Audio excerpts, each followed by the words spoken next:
Speaking of the B segment, the Opel Corsa has long been overshadowed by popular hatchback rivals like the Ford Fiesta and the VW Polo. But should you add it to your Super Mini shopping list?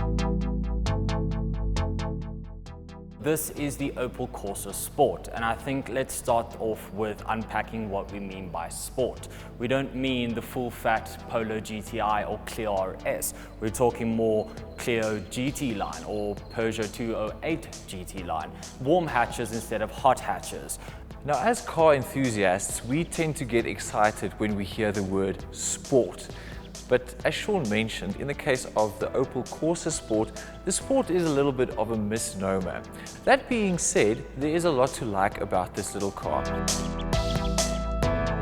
The Opel Corsa is a trendy, fun, cute-looking car, and I think it's perfect for someone who's looking for something that's really small, but also looks a bit edgy and stylish. Personally, I'm a fan of the way it looks.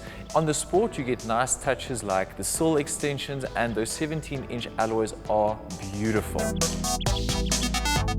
This 1.4-litre turbo produces 110 kilowatts and 220 Newton meters.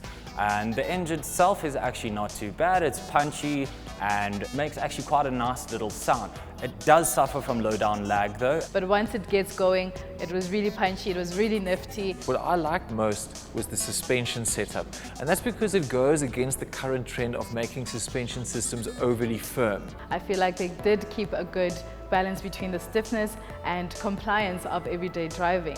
You can tell that these underpinnings are quite old, especially compared to the likes of the Polo or the Fiesta, which feel a little bit more comfortable on the road and a little bit more well poised. What I did notice, however, that when you go over a bump, the back end tends to prop up quite a bit. The back end can feel a little bit unsettled, and I think that's down to the dampening of the suspension.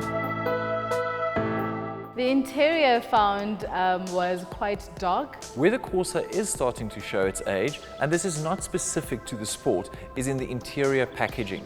When you get into a car like the Polo, for instance, it feels much bigger inside than its actual physical dimensions suggest. The rest of the interior actually is very nice. It's very well spec'd. It's got nice piano black finishes and a few little chrome strips here and there. I did find the infotainment system a joy to work around. I think it's got a host of safety features, and in a car in this segment, I find that it's quite impressive. So this Corsa Sport retails for about 306,000 Rand, which is about 50,000 Rand more than a standard Corsa.